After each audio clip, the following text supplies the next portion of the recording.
జననీ జన్మభూమిశ్చ స్వర్గాదపి గరీయసి అంటారు. ఏ దేశమేగినా ఏ పీఠమెక్కినా పుట్టిన గడ్డ పేరు వినంగానే పులకింత కలుగుతుంది ఎవరికైనా. అందుకే జై తెలంగాణ నినాదం వినంగానే రోమాలు నిక్కబొడుచుకునే విధంగా మీరందరూ గర్జించినందుకు హృదయపూర్వకంగా మీకు ధన్యవాదాలు. ఇప్పటిదాకా తమ మాటతో పాటతో మిమ్మల్ని ఉర్రూతలూగించిన బాలకిషన్ గారు, గోరెడ్డి వెంకన్న గారు, ఇతర కళాకారులు, మధుప్రియ, ఇతర కళాకారులకు కూడా గట్టిగా ఒకసారి చప్పట్లతో వారికి అభినందనలు చెప్పాలని కోరుతా ఉన్నా.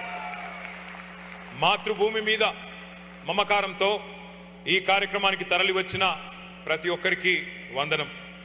అందరికీ ముందుగా తెలంగాణ రాష్ట్ర అవతరణ దినోత్సవ శుభాకాంక్షలు హృదయపూర్వకంగా తెలియజేస్తా ఉన్నా. పెద్దలు మన రాష్ట్రంలో కానీ మన ఊళ్ళో కానీ నా కొడుకు అమెరికాలో ఉన్నాడు, నా బిడ్డ అమెరికాలో చదువుకుంటున్నది, నా బిడ్డ అమెరికాలో ఉద్యోగం చేస్తున్నది అని తల్లిదండ్రులు గర్వంగా చెప్పుకుంటారు. మిమ్మల్ని చూసి మీ తల్లిదండ్రులే కాదు తెలంగాణ తల్లి కూడా గర్విస్తున్నది. తెలంగాణ మట్టి వాసనను మోసుకొచ్చి అగ్రరాజ్యంలో వెదజల్లుతున్న ప్రతిభావంతులు మీరు. ఖండాలు దాటొచ్చి తెలంగాణ జెండాలను రెపరెపలాడిస్తున్న మీ నైపుణ్యానికి, మీ విజ్ఞానానికి, మీ దక్షతకు వందనం. తెలంగాణ రత్నాలు మీరు, భారత జాతి ముద్దు బిడ్డలు మీరు, తెలుగు తేజాలు మీరు. మీరందరూ కూడా వృత్తి నిపుణులు ఉన్నారు, ఉద్యోగులు ఉన్నారు, వ్యాపారులుగా, పారిశ్రామికవేత్తలుగా తమ సత్తాను సమర్థతను ప్రదర్శిస్తూ వేల మైళ్ళ దూరంలో ఈరోజు రాణిస్తూ భారత మాత ముద్దు బిడ్డలుగా తెలంగాణ తెలివికి ప్రతీకలుగా నిలుస్తున్న మీ అందరికీ మళ్ళీ ఒక్కసారి హృదయపూర్వక శుభాకాంక్షలు. నాటి ఉద్యమ ప్రస్థానంలోనైనా 10 ఏళ్ల ఉజ్వల ప్రస్థానంలోనైనా తెలంగాణ ఎన్ఆర్ఐలు పోషించిన పాత్ర మామూలు పాత్ర కాదు. మీరు పోషించింది అద్వితీయమైన పాత్ర తెలంగాణ చరిత్రలో ఎప్పటికీ సువర్ణాక్షరాలతో లిఖించబడుతుంది. నా ముందు చాలా మంది ఆడబిడ్డలు కూడా కనబడతా ఉన్నారు. పుట్టిన గడ్డకు దూరంగా ఉన్నా, వేలాది మైళ్ళు దూరంగా ఉన్నా మీరు ఎన్నడూ బతుకమ్మను మర్చిపోలేదు, బతుకునిచ్చిన తెలంగాణ తల్లిని కూడా మర్చిపోలేదు. తెలంగాణ సంస్కృతి సాంప్రదాయాలను కంటికి రెప్పలాగా కాపాడుతూ మీ పిల్లలకు కూడా మన భారతీయ సంస్కృతిని నేర్పిస్తున్న మా ఆడబిడ్డలందరికీ పేరు పేరున హృదయపూర్వకంగా వందనం. దశాబ్ది ఉత్సవాల నాడు తెలంగాణ గడ్డ మీద ఏ ఉత్సాహం అయితే కనిపించిందో డాలస్ లో కూడా ఇవాళ అదే ఉత్సాహం కనబడతా ఉన్నది. మీరందరూ ఎన్ఆర్ఐ మిత్రులు కాబట్టి కొంతమందికి ఇక్కడ అమెరికన్ డ్రీమ్ గురించి, అదేవిధంగా మార్టిన్ లూథర్ కింగ్ గురించి కూడా గుర్తు చేయాల్సిన బాధ్యత నా మీద ఉన్నది. To stand here among families who have crossed oceans in pursuit of the American dream and to speak to you about another dream, a quieter, a rooted one, is a moment of deep emotion and purpose. Because tonight is not just a celebration, but a moment to recall the sacrifices of the martyrs, to acknowledge every individual who has risked everything against all odds for the cause called Telangana. 25 years ago, a dream was sown. It was the most unconditional dream. That dream walks among us in the form of development, pride and identity called Telangana. And this isn't a geography that happened by chance. This is history forged by choice of the people of Telangana. నిన్న రాత్రి డల్లాస్పురంలో దిగే వరకు నేను తెలుగు వారికి 2 రాష్ట్రాలు మాత్రమే ఉన్నాయనుకున్నాను. కానీ నిన్ననే తెలిసింది టెక్సస్ రూపంలో, నిన్నటిదాకా 2 రాష్ట్రాలు అనుకున్నాను కానీ నిన్న ఎయిర్పోర్ట్ లో అర్థమైంది మనకు 2 కాదు 3 రాష్ట్రాలు ఉన్నాయి టెక్సస్ రూపంలో అని. ఇక్కడ నుంచి దగ్గరలోనే గంటర్ అనే ఊరుందంట. ఒక తమ్ముడు చెప్పాడు నాకు, అన్న అది గంటర్ కాదు గుంటూరు అయిపోయింది, మన వాళ్ళందరూ అక్కడే ఉన్నారని చెప్పినాడు. ఇవాళ మీ అందరితో ఒక విషయం పంచుకోవాలి.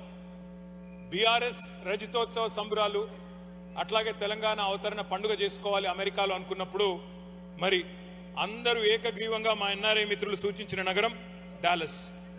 ఇవాళ ఇన్ని వేల మందిని ఇక్కడ చూస్తుంటే ఇప్పుడే నేను పెద్దలు జగదీశ్వర్ రెడ్డి గారికి, గంగుల కమలాకర్ గారికి చెప్తా ఉన్నా, ఇన్ని వేల మందిని ఇక్కడ చూస్తుంటే ఈ ప్రాంగణం లోపలికి వచ్చిన తర్వాత మాకు అమెరికాలో ఉన్నట్టు లేదు. హైదరాబాద్లో ఎక్కడో ఉన్నట్టున్న తప్ప అమెరికాలో ఉన్నట్టు మాత్రం ఎంత మాత్రం లేదు. అట్లాగే ఈరోజు కొత్తగా నాకు కొత్తగా రాష్ట్రం ఏర్పడ్డ తర్వాత జరిగిన కొన్ని సందర్భాలు కూడా నాకు గుర్తొస్తా ఉన్నాయి. రాష్ట్రం ఏర్పడ్డ కొత్తలో 2015వ సంవత్సరంలో ఇదే డాలస్లో మేము ఆనాడు ఒక పెద్ద డెలిగేషన్ తీసుకొని, ఒక పెద్ద బృందాన్ని తీసుకొని పెట్టుబడుల వేటలో అమెరికా అంతా తిరుగుతూ 2 వారాల్లో 7 నగరాలు చుట్టేస్తూ డాలస్ కూడా వచ్చినాం. అప్పుడప్పుడు ఏర్పాటైంది రాష్ట్రం. ఎన్నో బాలారిష్టాలు, ఎన్నో సవాళ్లు, కానీ భవిష్యత్తు మీద కొండంత ఆశతో మీ అందరి మీద గుండె నిండా నమ్మకంతో ఇక్కడికి వచ్చినాం. నేను ఒక్కసారి ఈరోజు 10 ఏళ్ల తర్వాత తిరిగి డాలస్ వస్తుంటే ఆ రోజు ఏం మాట్లాడినో నేను యూట్యూబ్లో చూసుకున్నా. తిరిగి చూసుకుంటే నిజంగా చాలా సంతోషం అనిపించింది. ఎందుకంటే ఆనాడు ఆత్మవిశ్వాసంతో, భవిష్యత్తు మీద ఒక నమ్మకంతో తెలంగాణ తరపున కేసీఆర్ గారి దూతలుగా మేము చెప్పిన మాటలు, చేసిన వాగ్దానాలు నెరవేర్చడమే కాకుండా చెప్పనివి కూడా ఎన్నో చేసి చూపెట్టినందుకు గర్వంగా అనిపించింది. మీ అందరి ఆశీర్వాదం భవిష్యత్తులో కూడా ఉంటుంది అనే విశ్వాసం కూడా కలిగింది. జీవితంలో కలలు చాలా మంది కంటారు, కానీ కొందరే సాకారం చేసుకుంటారు. అమెరికాలో ఇక్కడ మీ అందరికీ తెలుసు, ది గ్రేట్ అమెరికన్ డ్రీమ్ అంటారు. ఏమీ లేకపోయినా తమ మీద ఒక విశ్వాసంతో, తమ మీద ఒక నమ్మకంతో, ఆత్మవిశ్వాసంతో, గుండె నిండా నిబ్బరంతో, మరి జేబులో రూపాయి లేకపోయినా, జేబులో డాలర్ లేకపోయినా, మరి తమ నమ్మకాన్నే పెట్టుబడిగా మలిచి స్వశక్తితో పైకి ఎదగడాన్నే అమెరికన్ డ్రీమ్ అంటారు.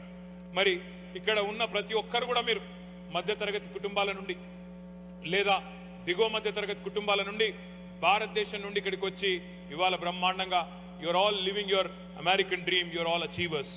అట్లాగే మరి మీరు కలలు కన్నట్టుగానే మీరెట్లా అయితే ఒక స్వప్నం చూశారో, 2001వ సంవత్సరంలో ఒక బక్కపలుచని మనిషి ఒక కలగన్నాడు. ఆ కళ తన కోసం కాదు, 4 కోట్ల మంది తన ప్రజల కోసం కన్నాడు.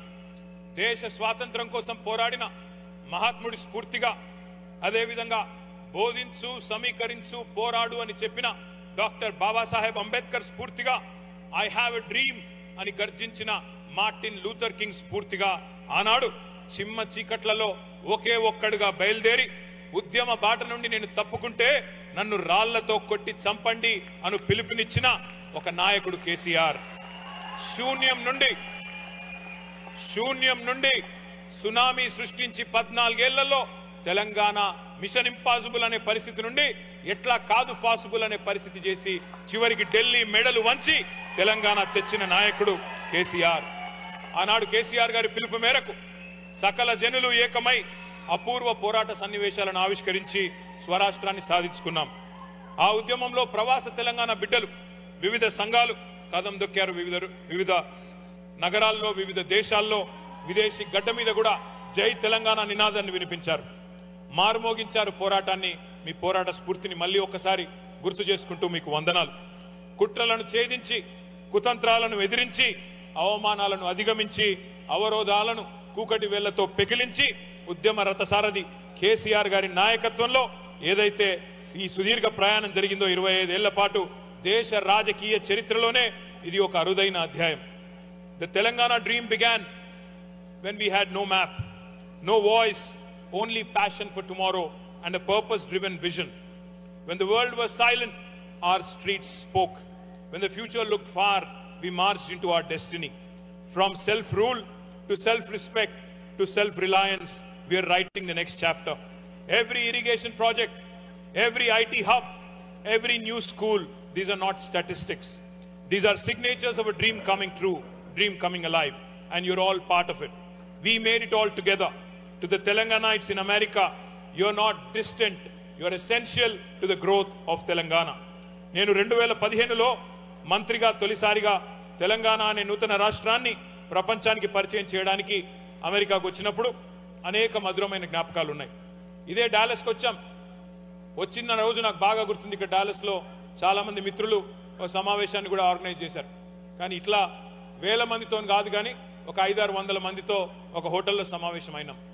తెల్లారి మేము కాలిఫోర్నియా పోవాలి. అక్కడ గూగుల్ అనే కంపెనీతో ప్రపంచంలోనే 2వ అతిపెద్ద క్యాంపస్ గూగుల్ది హైదరాబాద్లో పెట్టడానికి ఒప్పందం కుదుర్చుకోవాలి తెల్లారిపోయి. కానీ అనుకోకుండా ఆ రోజు డాలస్లో సరిగ్గా 10 ఏళ్ల కిందట మే నెలలో ఆ రోజు ఒక ఫ్లడ్ వచ్చింది, సైక్లోన్ మన తుఫాన్ వాతావరణం వచ్చింది. మొత్తానికి ఫ్లాష్ ఫ్లడ్స్ వచ్చినాయి. ఫోన్లన్నీ అలర్ట్లతో, రెడ్ అలర్ట్స్తో మారుమోగిపోతా ఉన్నాయి. ఏం చేయాలనో తెలియదు. సాయంత్రం ఫ్లైట్ పట్టుకోవాలా, మరి ఫ్లైట్లన్నీ కూడా గ్రౌండ్ అయిపోయినాయి. ఆ రోజు ఇక్కడ ఉండే ఎన్ఆర్ఐ మిత్రులు డాలస్లో మాకు ఒక మినీ బస్ అరేంజ్ చేసినారు. ఇక్కడ నుంచి 3 గంటల పాటు ప్రయాణం చేసి ఆస్టిన్ పోయి, ఆస్టిన్ నుంచి ఒక రెడ్ ఐ ఫ్లైట్ తెల్లారి 4:30 గంటలకు పట్టుకొని కాలిఫోర్నియా పోయి అక్కడ ఆ రోజు మరి భయంకరమైన తుఫానులో డాలస్ నుండి ఆస్టిన్ దాకా ఏ ప్రయాణం అయితే చేసి చివరికి కాలిఫోర్నియా చేరుకుని గూగుల్తో ఒప్పందం కుదుర్చుకున్నామో నాకు ఇంకా బాగా గుర్తుంది. ఇది ఎందుకు చెప్తున్నా అంటే, ఎందుకు గుర్తు చేసుకుంటా ఉన్నా అంటే, మేము 10 ఏళ్ల పాటు ప్రభుత్వంలో ఉన్నప్పుడు ఇదేదో పదవో ఇదేదో బరువో అనుకోలేదు, బాధ్యతగా భావించాం. ఉద్యమ స్ఫూర్తితోనే ప్రభుత్వాన్ని నడిపినాం. అందుకే అనితర సాధ్యమైన విజయాలు మనకు సొంతమైనాయి. విడిపోతే విఫల రాష్ట్రం అవుతుంది అని హేళన చేసిన చోటనే విజయ కేతనం ఎగురవేసి చూపెట్టాం. మిమ్మల్ని పరిపాలించే నాయకులున్నారా అని గేలి చేసిన నోళ్లతోనే మాకు కూడా మీలాంటి నాయకులుంటే బాగుండు అని అనిపించాం. స్వరాష్ట్రాన్ని నంబర్ 1 గా నిలపడంలో ఏ ఒక్క అవకాశాన్ని కూడా మేము కేసీఆర్ గారి నాయకత్వంలో వదులుకోలేదు. మొన్నటిదాకా ప్రభుత్వాన్ని మనమే నడిపాం. సరే, ఎన్నికలన్న తర్వాత కొన్ని డైనమిక్స్ ఉంటాయి, కూడికలు తీసివేతలు ఉంటాయి. ఆ లెక్కల్లో మొన్న 2023 డిసెంబర్లో మనం కొద్దిగా వెనుకబడ్డాం, ఎన్నికల్లో ఓడిపోయినాం కావచ్చు. కానీ తెలంగాణను ప్రేమించడంలో మాత్రం వెనుకంజ ఎన్నడూ వెయ్యలేదు, వెయ్యబోము. పొజిషన్లో ఉన్నా ఆపోజిషన్లో ఉన్నా మాకు ఖచ్చితంగా తెలంగాణనే ఫస్ట్, ఇండియానే ఫస్ట్ తప్ప ఇంకోటి కానే కాదు. అందుకే మళ్ళీ చెప్తున్నా, ఇవాళ మేము గవర్నమెంట్లో లేకపోవచ్చు, ఆపోజిషన్లో ఉండవచ్చు, కానీ ఎన్ఆర్ఐ మిత్రులందరినీ కోరుతా ఉన్నా, అక్కడ ఉన్నది మన తెలంగాణనే. ఇవాళ మీకు అందరికీ తెలుసు, ఇక్కడ మీకు తెలుసు, ముందు అప్పుడప్పుడు బిడ్డ పుట్టిన తర్వాత తల్లికి ఆరోగ్యం బాగాలేకపోతే కొద్ది కాలం పాటు వేరే వాళ్ళ చేతులు బిడ్డను పెడతారు. ఇవాళ జరుగుతున్నది కూడా అంతే. మళ్ళీ 3 ఏళ్లలో తిరిగి మళ్ళీ బిడ్డ తల్లి దగ్గరికే చేరుతుంది, తెలంగాణ తల్లి దగ్గరికే చేరుతుంది. తిరిగి కేసీఆర్ గారే ముఖ్యమంత్రిగా 3 ఏళ్లలో మళ్ళీ తప్పకుండా వస్తారు.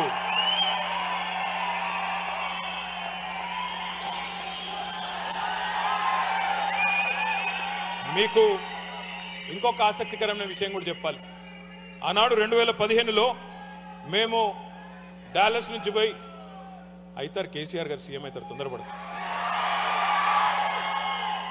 డాలస్ నుండి పోయి బే ఏరియాలో వరుసగా టెక్నాలజీ కంపెనీతో మా మీటింగ్లు నడుస్తూ ఉన్నాయి.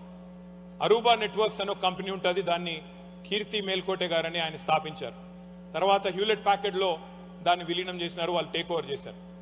అయితే ఆ కీర్తి గారిని కలిసినప్పుడు, కీర్తి మేల్కోటని కలిసినప్పుడు ఆయన చాలా ఆప్యాయంగా పలకరించి, ఆయన హైదరాబాద్ వాడే, ఆప్యాయంగా పలకరించి సాయంత్రం మా ఇంటికి ఒకసారి ఛాయ్ తాగేందుకు రండి అన్నాడు. తప్పకుండా వస్తామని చెప్పి వాళ్ళ ఇంటికి పోయినాం. అక్కడ పోయిన తర్వాత నిజంగా కూడా నాకు ఆశ్చర్యం అనిపించింది. ఎందుకంటే ఆ కీర్తి మేల్కోట గారి వారి నాన్నగారు ఉన్నారు ఇంట్లో, అక్కడే వారి అమ్మగారు ఉన్నారు, వారి శ్రీమతి ఉన్నారు. అందరినీ మాట్లాడుతుంటే వాళ్ళ కళ్ళు చెమ్మగిల్లి మాట్లాడుతున్నారు. నేను అప్పుడే తెలుసుకున్నాను కీర్తి మేల్కోట ఎవరు అంటే 1969 తెలంగాణ ఉద్యమ నాయకుడు, ఆనాడు తెలంగాణ ప్రజా సమితి అనే బ్యానర్ మీద ఎంపీగా గెలిచిన జిఎస్ మేల్కోటే గారి మరి మనవడు కీర్తి మేల్కోటే.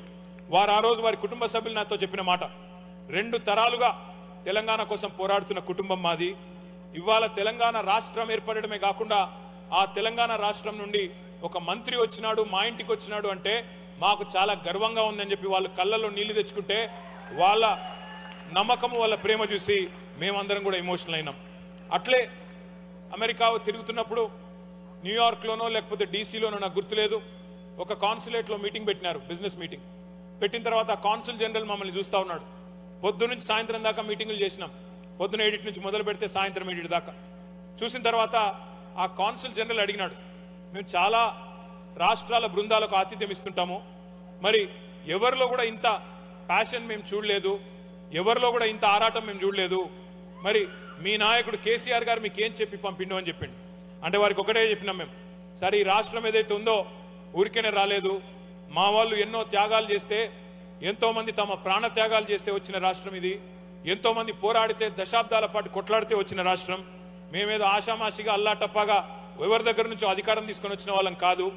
అన్ని రాష్ట్రాలకు ముఖ్యమంత్రులు ఉంటారు, కానీ మాకు రాష్ట్రాన్ని తెచ్చిన ముఖ్యమంత్రి మాకున్నాడు. అందుకే ఈ కసి, అందుకే ఈ కమిట్మెంట్, అందుకే ఆ ఉద్యమ సోయితో, ఉద్యమ స్పృహతో తెలంగాణను అగ్ర రాష్ట్రంగా నిలబెట్టాలని ఒక ఆరాటంతో పనిచేస్తున్నామని చెప్పి వారికి చెప్పిన సందర్భం కూడా నాకు గుర్తుకొస్తా ఉన్నది. ఇవాళ రెండు ఉత్కృష్టమైన సందర్భాలు. ఒకవైపేమో తెలంగాణ పార్టీకి రజతోత్సవం, మరొక వైపు తెలంగాణ రాష్ట్రానికి పుష్కర సంవత్సరం. గులాబీ జెండా 25వ ఏట అడుగు పెట్టింది. స్వరాష్ట్రం 12వ సంవత్సరంలో ప్రవేశించింది. 2001 ఏప్రిల్ 27 నాడు ప్రముఖ స్వాతంత్ర సమరయోధులు తెలంగాణ బిడ్డ కొండా లక్ష్మణ్ బాపూజీ గారు ఆశ్రయం ఇస్తే ఆనాడు జలదృశ్యంలో మొట్టమొదటిసారి పురుడు పోసుకున్నది తెలంగాణ రాష్ట్ర సమితి. నెత్తురు నుండి ఒక జాతి ఎత్తిన జెండాకు 25 ఏళ్ల పండుగ. ఇవాళ తెలంగాణకు గుండె ధైర్యమైన గులాబీ జెండాకు 25 ఏళ్లు నిండుతా ఉన్నాయి. స్వీయ రాజకీయ అస్తిత్వానికి సిల్వర్ జూబిలీ జరుగుతా ఉన్నది. ఒక యోధుడు, ఒక ధీరుడు, ఒక వీరుడు వేసిన ఒక్క అడుగుతో జలదృశ్యంలో మొదలైన జర్నీ 2.5 దశాబ్దాల మైలురాయిని అందుకున్న అపురూప దృశ్యం ఇవాళ అమెరికాలో వేలాది మంది సమక్షంలో ఆవిష్కరించబడుతున్న ఒక అరుదైన సందర్భం. ఆత్మ గౌరవ పోరాటాల వీర గాథల్లో శిథిలాల నుండి శిఖరాన్ని చేరిన తెలంగాణ గెలుపు కథ తప్పకుండా రాయబడుతుంది. సంకల్పం, పట్టుదల, చిత్తశుద్ధి, నిబద్ధత, దృఢ దీక్ష, తపన ఉంటే సాధించలేనిది ఏదీ లేదు అనే సత్యాన్ని చెప్పేదే ఈ తెలంగాణ స్టోరీ, ఈ కేసీఆర్ గారి స్టోరీ. ఇంత విలక్షణమైన విశిష్టమైన ప్రస్థానం బహుశా ప్రపంచంలోనే ఏ పార్టీ కూడా ఉండదు. ఆటుపోట్లకు అదరలేదు, ఎదురు దెబ్బలకు బెదరలేదు. పని అయిపోయిందని ప్రచారం జరిగిన ప్రతిసారి బూడిదిలోంచి ఎగిరిన ఫీనిక్స్ పక్షిలాగా పైకి లేచి గమ్యాన్ని ముద్దాడింది కేసీఆర్ గారి నాయకత్వంలో టీఆర్ఎస్. స్వతంత్ర భారతదేశ చరిత్రలో తెలంగాణ రాష్ట్రం లాగా అమోఘమైన అభివృద్ధిని సాధించిన రాష్ట్రం మరొకటి లేదు.